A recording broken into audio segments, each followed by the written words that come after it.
going first? Going first for No Way Home. Are you sure? You're going first? I don't know. I'm scared. Okay, good. Okay, so with No Way Home, as we all know, it's not a surprise now. All of the Spider-Mans appear in the movie, correct? Correct. Spider-Man. Spider-Men.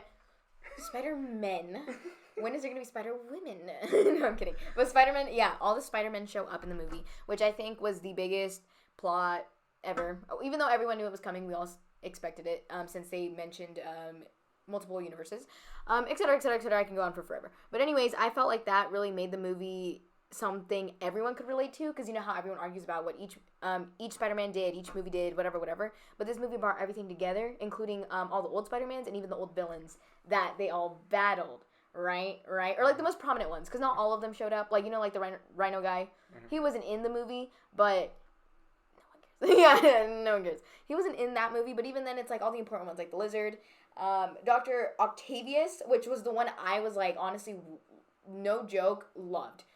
He was my favorite. He was my favorite villain. But it's only because, you know, yeah. But anyways, as I was saying, I think the movie had really good chemistry between characters. I really liked Spider-Man banter when they were talking to each other, just chilling, talking about how their lives are so different. I really enjoyed that.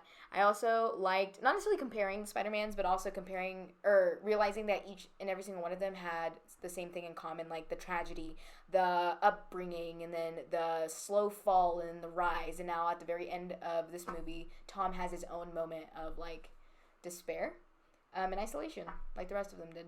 So I think that was really cool about No Way Home. Also, No Way Home takes place right after, you know, the loss of all his friends. Tom's friends. So him having to go finish that grief and then bringing it to a new storyline, and then having to take that grief and then continue on to the very end, to this one where he ends up alone. Okay. Either way. Go. So not only is Into the Spider-Verse one of the best Spider-Man movies of all time, but it is one of the greatest films of all time. Mm-hmm. Now, think about this. The only reason that Spider-Man No Way Home works is because you already know all of the characters. You already, like, know about Andrew Garfield and Tobey. And guess what? Sorry, it's a fan service film. Like, if you weren't fans of Spider-Man, you probably wouldn't like that movie as much as you do, right? Whereas Into the Spider-Verse, you are introduced to every single character that is in there, right? You don't know what this version of Miles is like. You don't know what this version of Peter B. Parker is like. Now, not only has it done a significant impact on Spider-Man films, but it's had a significant impact on animation and amazing animation throughout films overall. Now, the amazing thing about this film is that you have a crossover of Spider-Man. It was never done before in 2018, right? And then not only is it an amazing story, but Miles goes through an arc. Everyone goes through an arc in that movie. It has a message. And it has a good score. Now, the score for No Way Home is like mediocre, right? Like, it's just basically a rehash of everything else, and they could have done so much better. Okay. And then even the fact that, like, they have so many Easter eggs and so much effort was put into that film. And you know what No Way Home does not have? What? Stan Lee, right? So we had Stan Don't bring Lee. that up. we had this is the Spider-Man movie that made Miles a bigger deal, right? No one cared about Miles Morales before this movie. Mm-hmm. And then after that, we got an amazing game. Probably my favorite Spider-Man game so far. And then also, Miles is now, like, a big deal, and, like, Across the Spider-Verse, which is about to come out, it's going to get a lot of people watching. Oh, that was right. Right on the dot, Philip. That was good. All right, time to debate. Debate each other? Okay. Yep. And go. Okay. I see the point that you made about how them being introduced and all that blah, blah, blah, blah, blah, whatever. But like I said, or like you said before, no one really cared about Miles until it was brought up into the big screen. Mm-hmm. So let's just say it was much needed. The press was much needed for Miles. It was a great movie. Great animation, great everything. Everything you said was correct, but I don't know. You called my movie fan service, which it was. It was fan service heavily. But it was still a good movie. I feel like you're just making it seem like, you know, all these people didn't put in the time and effort to this movie either. Well, guess what? Into the Spider-Verse had a lot more to prove. It had a bigger task than No Way Home did. What was it? Well, it was the fact that you have to make Miles a fan favorite character. You have to introduce a ton of characters that aren't really that well known. Like, I didn't know about these other versions of Spider-Man. And then make them likable. Make all of the characters work and make it not feel like there's too much going on in one movie. It did feel like there was too much going on in one movie. It did? Yeah. Oh, tell me, how so? It did. It was pretty chaotic. How so? Pretty. I feel like the movie But has been... It's a good chaotic. It was a good chaotic. It was chaotic. It's a good for story. Sure, though. It's a good story. It was a good story. I was a little lost. A little bit lost. Okay, towards the end. I was confused. I was scared. Okay? Well, here, how about this? How about you tell me, why the heck was Sandman there as a villain in the final act? Oh, yeah? Let's not talk about that. Why was Sandman...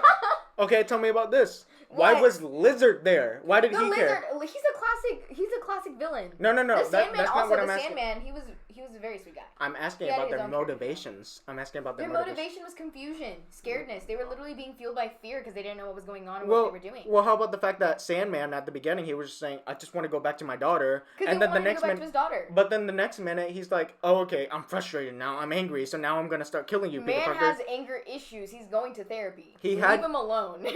But we don't see that. So like, and then next thing. Okay. Why? Okay, Lizard is there for no reason. Doc Ock. Okay, so this is after, right after he was supposed to die, or before he was supposed to die, right? Correct. And he was put into that universe. Yeah, and he became confused. All of them. Okay, so your point you're trying to make is why did they behave the way that they did? Yeah. They behaved the way that they did because they all came into the universe confused and obviously not understanding what's going on. And as you saw, Spider-Man, Tom Holland's Spider-Man, was the one that they thought was their Spider-Man for each of them. They were confused, they were betrayed, they were hurt. And if you remember in the previous movies, with the villains, their previous and their own Spider-Mans made connections with them through their own ways. So when it came in, they came to a new universe, new Spider-Man, whatever. They had no idea what was going on, and they were obviously frustrated. They were obviously, hey, you were about to kill me, and then I blooped into here, so how about I kill you before you kill me? You know what I mean? So they acted out in revenge, and they acted out in spite, they acted out in anger. But obviously, as you saw with Dr. Octavius, he had a change of heart. Oh yeah. Tell me about this. Why was Venom put in that universe? Why was Venom there? What was the point of bringing Venom, putting him in the credit scene, in the end credit scene of his second movie, putting him into Tom's universe, just to take him out in the next film? And make him, in the end credit, the post credit? What was the point of Venom being there? It's called being intriguing. They're leaving a little bit behind, so you keep wondering why was Venom there. That's exactly what you're doing right now. You were wondering why he was there. But there was no point of him being there. Therefore, it's just fan service. Maybe we just don't know yet. It's fan service. We don't know yet. No, but it's fan service for the sake of being fan service. Right? It could be. Okay, it could be. But so what now? They're gonna separate Venom and Eddie Brock whenever they already done that, and whenever the last two arcs of Venom involved them trying to get back together. Now they're gonna split them apart again for the third time. Apparently, but we won't find out until we see that next movie. Oh yeah. Tell me why Andrew just sucks. Okay. Your mom. How about that? You're silly. That was a hard debate. It was. It's because, I don't know. It's been a while since I've seen Into the Spider-Verse as well. I know. I was trying to think. You brought up really good points. For me, the main thing I liked about it was the animation. I will say it was confusing, though. That's the reason in our, debate portion, I didn't bring up things about Into the Spider-Verse. There you go. I was just attacking No Way Home repetitively. I was like, why are you attacking my movie? Let's talk about your movie. Let's talk about how it was confusing as hell. It was so crazy. It was a good movie. But I'm going to be honest with you, I do not remember much about Spider-Verse. Oh. I just remember the pretty colors. So...